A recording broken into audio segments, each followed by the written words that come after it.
transcription number 103. Mr. Deputy Chairman, I think that it will be generally agreed that a bill of this type is almost unavoidable at the present stage. There may be differences about some measures and also about the extent to which the government proposes to go. That some fiscal control would be necessary at this stage when we are having development programs on a very large scale, a good part of which would be financed through deficit financing will, I hope, be uncontested. I think the fact that in the 11th 5-year plan, the greatest emphasis has been placed on heavy industries, especially on the production of certain types of capital goods, lends further force to an argument of this type. I am aware that the 11th 5-year plan has also provided that there will be an expansion in consumption, but I have no doubt that the greater emphasis on capital goods will result in at least a temporary shortage in consumer goods, and this may lead to further inflationary pressures. To a certain extent, such pressures have already been felt. The recent rise in prices is a kind of warning of the kind of situation that may develop unless we are careful from the very beginning. Therefore, I would say that this measure of the government, insofar as I can understand, it has a twofold aim. On the one hand, to increase the capacity of the Reserve Bank for creating money by note issue, and on the other hand, to put restrictions on the creation of credit by private banks. The first aim is intended to ensure that the money that is required for the economic development of the country will not be lacking. The second is to see that unregulated creation of credit by private scheduled banks will not create a situation whereby inflationary pressures would become too great. To that extent, everybody would agree that a bill of this type is unavoidable.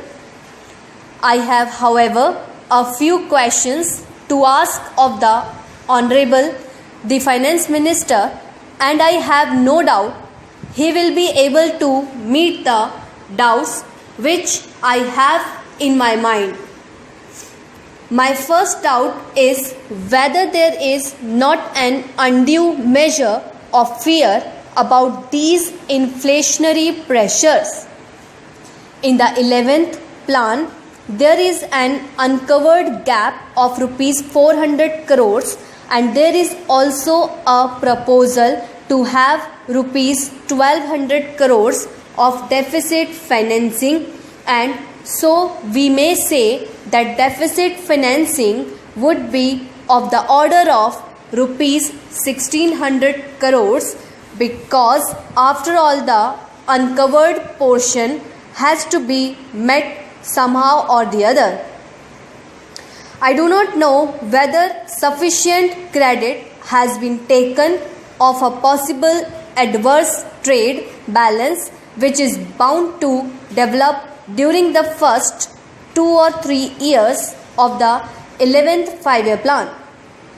We are going to industrialize on a fairly heavy scale, and as we import machinery on a large scale, an adverse balance of trade is bound to develop.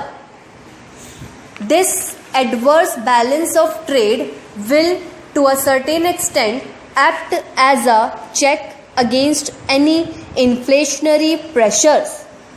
Then again, there is the question of production of food grains and other materials within the country.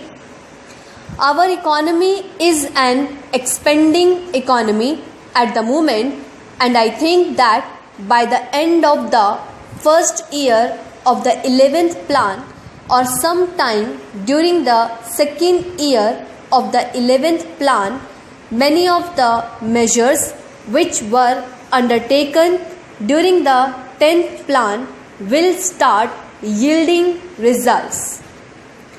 Many of the major irrigation projects will give full dividends, and the production of food grains in the country is bound to go up.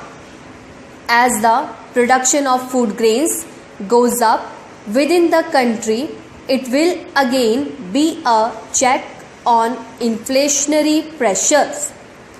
Also, some of the industries which were established during the 10th plan will start yielding results.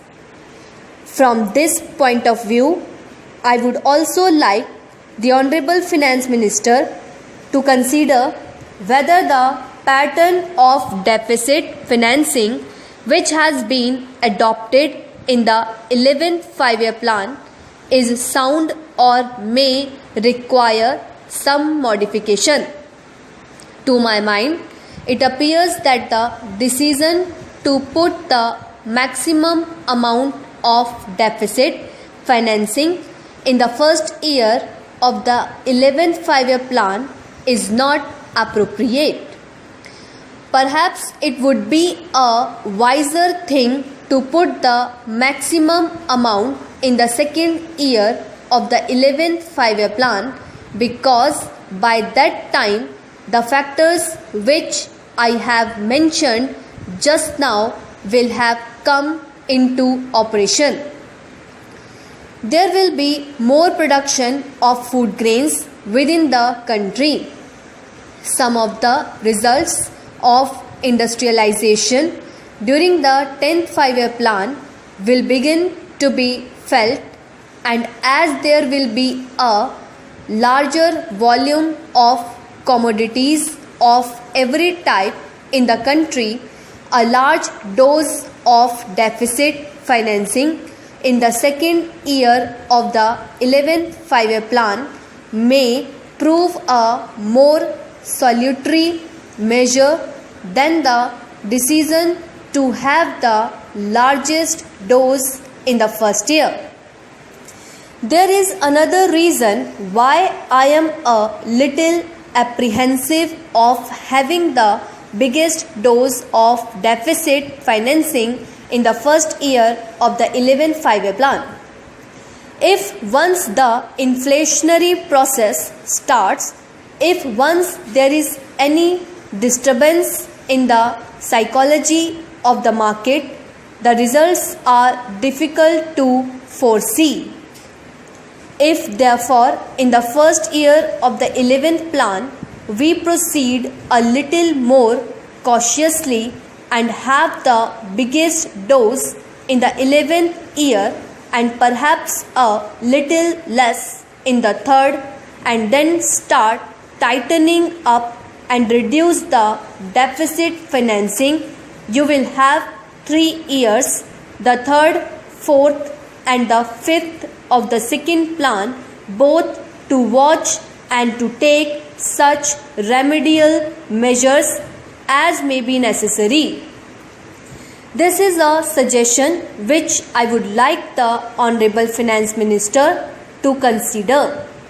I am mentioning it here because I think it has a definite relevance to the proposal he has made for currency expansion by doing away with the ratio between the gold bullion and the securities.